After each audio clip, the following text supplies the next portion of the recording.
This is IA Forward, your playbook for success as an independent insurance agent. Here to help you knock it out of the ballpark are your hosts, Shane Tatum and Tonya Lead.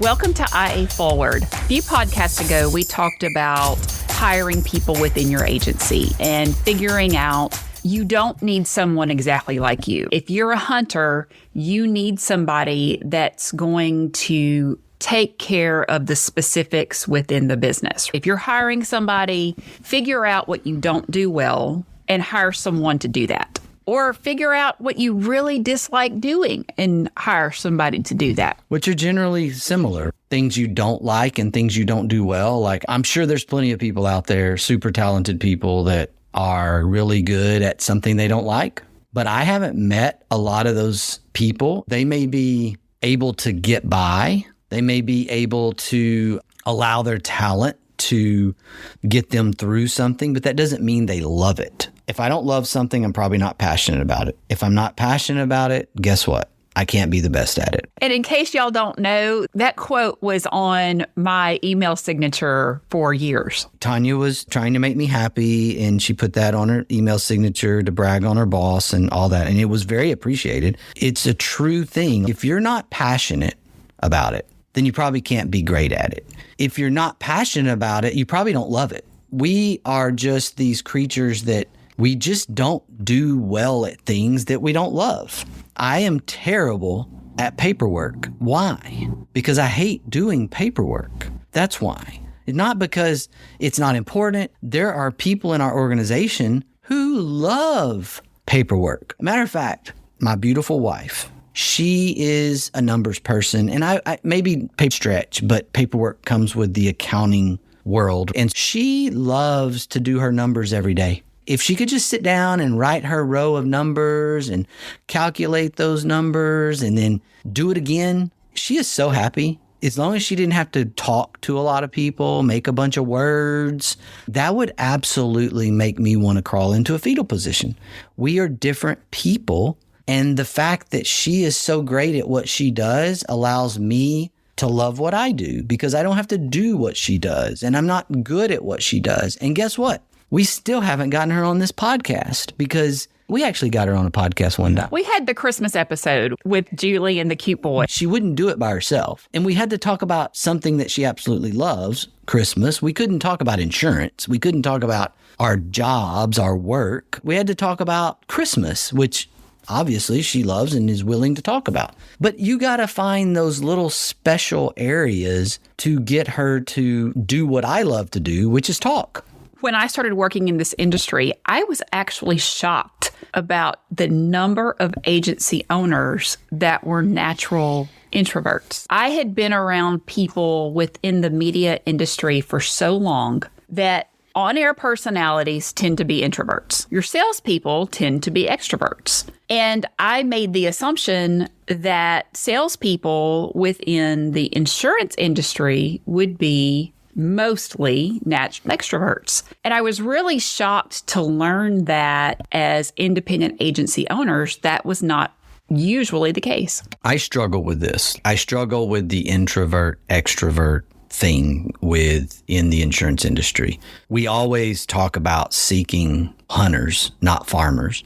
And finding those hunters are really difficult. We test people. We go through all the personality things and really just identifying that hunter type salesperson is such a rarity. But also some of the struggles that we've had in our organization through the years was managing hunters. There's something that goes with that, right? They're all over the place. My dad and I used to talk about it would be great to have more hunters, but the hunters that we have, we're constantly going around behind them, putting out fires. It's just this everything, like extra, like all this stuff. I don't know that's the best fit for agency ownership. And what's really interesting that you bring that up is that because there are so many introverted personality, you don't realize it because when you're with them, when you see them, when they have to turn on the switch, they can be outgoing, which is what they need to be. They can be outgoing. They can be community driven. They can sell well.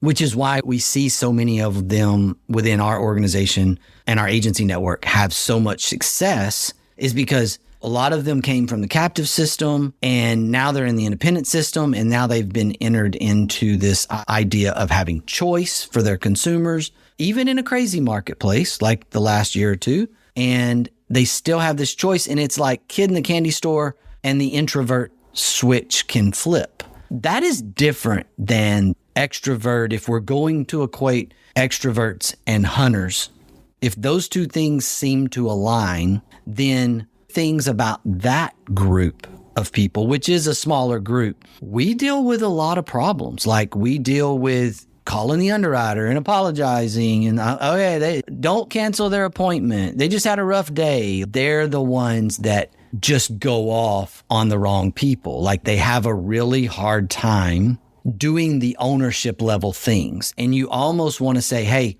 you really just need to be a producer. The pure hunter probably needs people filtering, buffering them between the carrier side, the claims person, the underwriter, maybe even struggles with working with a CSR or account manager internally. And there has to be sales management in place. And look, there's a lot of really successful agencies, mostly in the commercial lines realm, who have these types of people in their organization, and they're unbelievable. When I say unbelievable, if they're set up in the right way and in the right place and given the right environment, they're making in excess of $1 million a year as insurance producers, not as an agency owner, because they're in the large commercial lines focused organization and they're writing $500,000 accounts on average because they just put out that persona and they have that confidence to go and constantly hunt the next opportunity. Again, are these the ideal people to run an independent agency? Maybe not. I'm not really sure. Historically, we've talked about two different types of salespeople. You have the hunter that is always looking for new opportunities, new prospects, new accounts. They love to go out, find the deal, get the deal closed, go to the next spot. They go to all the networking events. They join the organizations. They thrive with that idea of what is the next kill going to be? And I say that because it's a hunter. The farmer has more of that fertilizing, watering what they've already got. They're more about taking their clients they already have, finding new business with them, a very client-first mindset. Both fantastic types of salespeople, but very different mindsets in what they do. If you're that introvert agency owner and you've been the rainmaker, you got to have some balance. You can be an introvert and a hunter. I'm not an introvert, but I spent a lot of years redeveloping or correcting my behavior myself. I have spent 20 years at a minimum in development to become a CEO, a decent CEO. That was not born to be a CEO type process for me. That was develop. That was put a lot of training, put a lot of reflection on the failure, just learning how to talk, deal with people is still sometimes a struggle. I don't always say specifically what I'm trying to say. I had a really good friend. We were talking about this very thing, about communication, and he made the comment of have someone else take notes. If you're in a group meeting, have someone else take the notes. And his purpose for that was so that you could see if they heard what you were trying to communicate.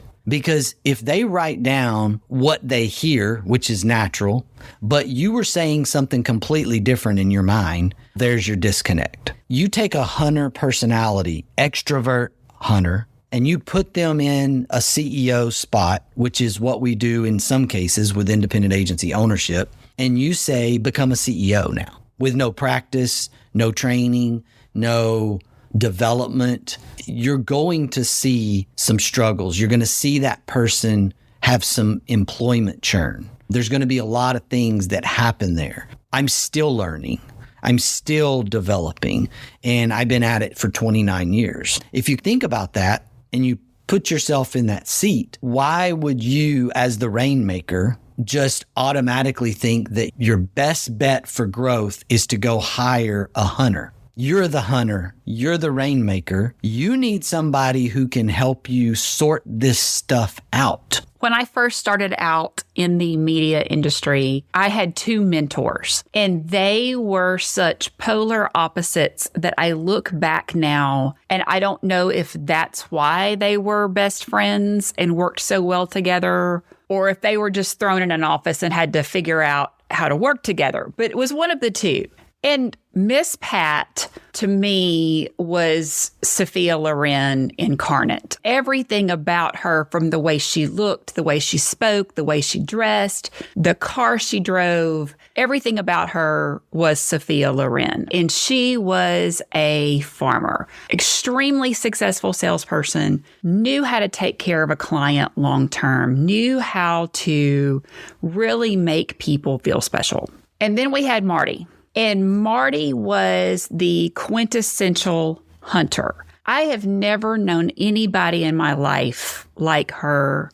She could get anything she wanted. People would really just say yes to get her to shut up. And I will never forget, as a 19, 20, 21-year-old, watching her do what she did and just being in awe of how she made things happen. When my mom was in law school, she was home over Thanksgiving and actually had a heart attack and was in the cardiac care unit at our local hospital, and they weren't letting anybody back to see her. And she had been back there for hours and hours.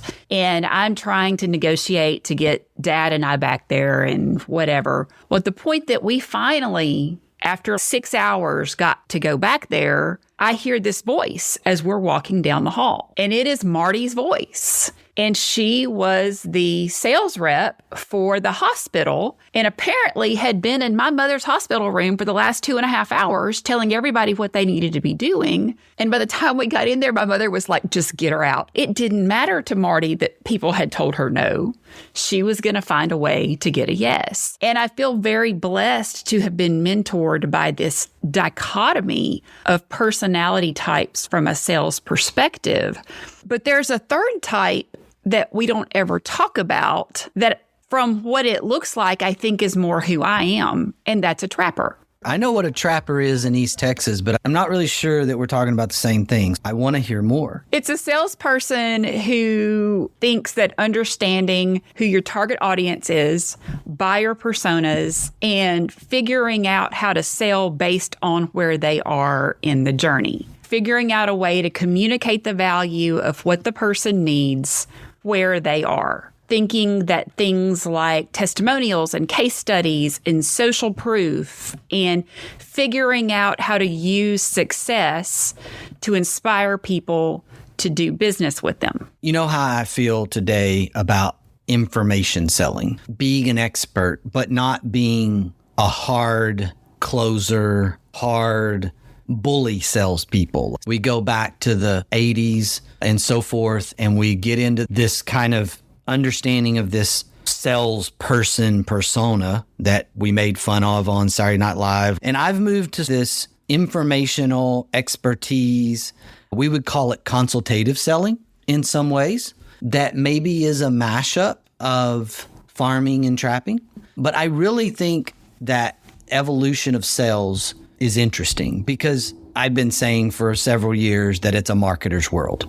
But the marketer doesn't necessarily get into the client relationship. And the salesperson is still needed. The salesperson is still involved in the client relationship. And I have a brother-in-law who's a commercial producer who just happens to be incredible at this. Is there somewhere in the middle between an introvert and an extrovert? Or do we just have to classify ourselves as one or the other? It has to do with how you get your energy. So extroverts get their energy by being around other people. Introverts get their energy by being by themselves to recharge their batteries. It has nothing to do with somebody being outgoing or introspective or whatever. The real technical definition of being an introvert or an extrovert is how you recharge your batteries, by yourself or around other people. My gosh, I'm an introvert then. Did you not know this? That's why I always tell you, when I tell you I'm an introvert and you tell me that, like, you look at me like I have three heads. But yes, I am a true introvert. I am just outgoing. But at the end of the day, I'm going to crawl under the covers with the covers over my head and read my book and not talk to people.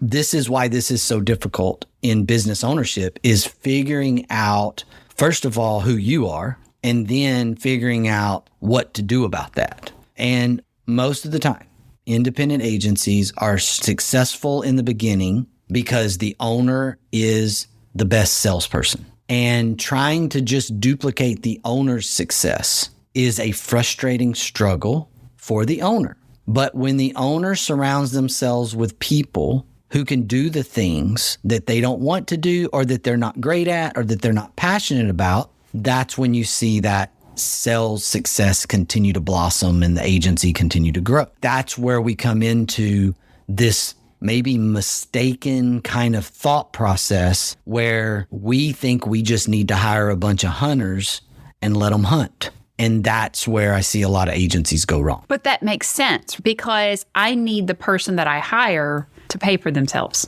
They need to generate revenue because it's costing me money. Yeah, this is not going to be popular, but hunters don't like to service. They want the next kill. They want to go find the next opportunity. And a lot of things that agency owners match up and do wrong there is they hire that hunter and then they tell them, you got to service your own business. That's mind-numbing for a hunter personality. They don't want to do that. And they're going to struggle. And then the next question that starts to pop up is, as an agency owner building a local brand in your community, what do you want your brand to do? What do you want it to say? What do you want the reputation of your business to be? Because if you're the owner and you're the one that founded it and it becomes an extension of you, and now you're going to put this person out there that's going to go hunt, and you're going to tell them they got to service their own business, and you're going to pay them 60 or 70% of the commission to do this, and you're going to try to take a little cut, and that's how you're going to grow your agency. That isn't going to necessarily give your brand experience, your customer experience, the best foot forward, because they're going to do it terribly because they're a hunter. Whereas if you had an operations person, if it's your first hire, ideally, you get lucky enough that first CSR you hire turns into kind of your operations guru, which then turns into kind of your take care of everything else guru, and then can help you understand when it's time to hire somebody else and for what role. One of our agency partners, Josh Baru, has done this very well, whereas one of his first hires turned out to be the right-hand man type of thing, right? Type of person. And it served him. He's continued to grow and he's continued to pay for that person. His efforts and his ability as the rainmaker, it allowed him to grow and keep growing so that those people are being paid for. They have good salary, good living, good standard of living. Everybody's happy. Everything's working. And he's now doing only the things that he absolutely loves to do and he's passionate about. That's the formula. He didn't go in and try to hire the cheapest person possible. He wanted to make sure that his people made a good living wage to be able to do the things that were important to them. And because of that, he got great people in his agency. Where I have seen agents get so frustrated with people they've hired is they've tried to hire cheap. And when they hired cheap, they got what they paid for. Yeah, and you become frustrated at those people and you actually created that environment in the first place. That is something I grew up witnessing in our industry. You could see the agencies that were excelling, retaining people. And in order to retain those people, you can't be cheap. That doesn't mean you have to overpay or pay people 20% above market. It takes a combination. Sometimes those things come in the form of flexibility. Sometimes those things come in the form of improved paid time off, holiday schedules, whatever it is. Sometimes it's remote work. Sometimes it's hybrid flex work. There's a lot of different ways that this can take the shape of an environment or culture for your people. You have to pay them enough. You can't be 20% below market and expect, I give you all this flexibility. That's not the good trade. I will say it doesn't mean you have to overpay, but the minute that you're just out of the market, below the market, there is this element of, man, I'm going to have to start over if I lose that person today. And do you want to go down that path? That churning path isn't fun at all. If you're trying to figure that out, you can always go through Shane's 3-6-5 method. When you get older, you realize that you've come up with some stuff that you then have forgotten about. And you always remind me of that, and I forget about it. This is where 3-6-5 comes from. We're going to hire 3 people. We're going to work them like 6 people, and we're going to pay them like 5 people. The idea was that if you did this, and we don't have it perfect, but we're constantly thinking about it. One of the first things that I ask a department leader is, do you want to replace this person? Do we need to replace this person? Can we absorb this person and improve the pay scale in that department? Like, where are we? It's always a question I ask. And it's not always we're going to absorb and I would like to adjust the pay scale upward because of these reasons. I feel like we're not where we need to be. And that's a discussion that I would have with a managing director over that department. It doesn't always work out that way. Sometimes we're at the edge of the cliff in terms of capacity, and we have no choice but to replace that person. But I think it's a question that everybody should ask, especially once you get above probably 4 or 5 employees, because you can tend to improve your processes, streamline, get better at things, utilize automation, and then someone resign for whatever reason, retirement, go to another opportunity, go home, decide to be a stay-at-home mom or dad, whatever, and you lose this person. And now you went from 5 employees to 4 employees, but over the last few years, you've improved your operation to the extent that you actually don't have to have that 5th person. So you can take that 5th person, you can use some of that gain in terms of expense in your P&L, and you can reward the 4 people that are remaining with a little bit of a pay scale jump. I'm not talking about just we're going to give them a bonus one time. I'm talking about a raise that changes your pay scale. That's something that we've been trying to do through the last 5 years. Number one, we went to a pay scale. And that was something we never had. We never had a pay scale of any kind for different jobs. And so we had different people. We had people all over the place. And this isn't right. Like, this doesn't make any sense. That 3-6-5 approach can help you understand what you can do. It gives you options, and it actually creates this environment where people become extremely appreciative. Okay, so we have covered 2 totally different topics today. I know.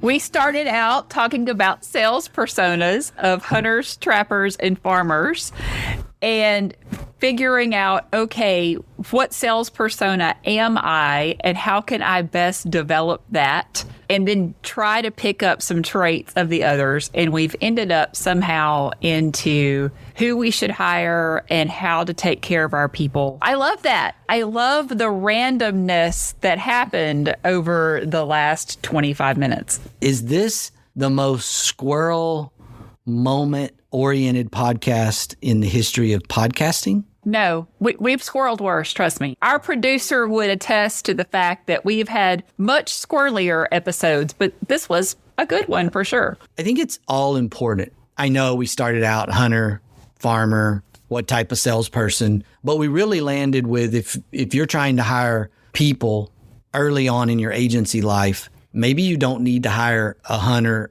or a salesperson at all. Maybe you need to hire a support staff to help you. Now, I will go one more step and segue here in the last few minutes with, if you're past that point and now we are talking about being in a place that you've got infrastructure and you're going to think about hiring a salesperson, that's where I want to take you down that path of the hunter, farmer type person. I would be really careful about that extreme hunter, just after the kill, type of person. I know that we all think in our minds that's what we want. We have not had a lot of success with that persona. There's plenty of organizations that have. We've had more success with that maybe hybrid farmer hunter that can get more into becoming the expert and being more about the informative, consultative sell. Being able to point out what the hunter missed because they're trying to hurry up and get the sale so they can move on to the next sell.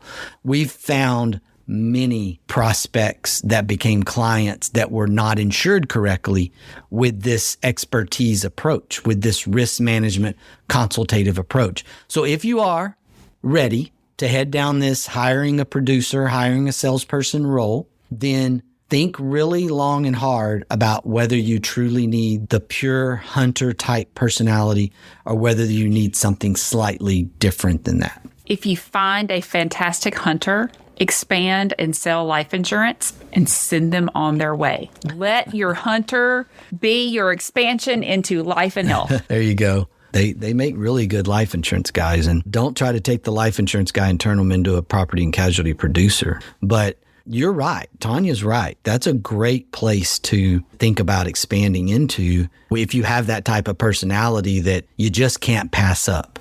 But don't think that they're going to be exactly like you and they're going to do it exactly the way you did it, because you may not be that. Like, you may think you're that type of personality, but most successful agency owners are not that type of personality. I'm going to leave us today with this quote from Simone Biles. I'd rather regret the risks that didn't work out than the chances I didn't take at all. Attitude's a choice. Make a great one. Bye, y'all. Ready to get the ball rolling with your independent agency? Learn more at IntegraAgent.com. That's IntegraAgent.com. Thank you for joining us on IA Forward. Make sure you never miss a show by clicking the subscribe button now, or learn more at IAForward.com.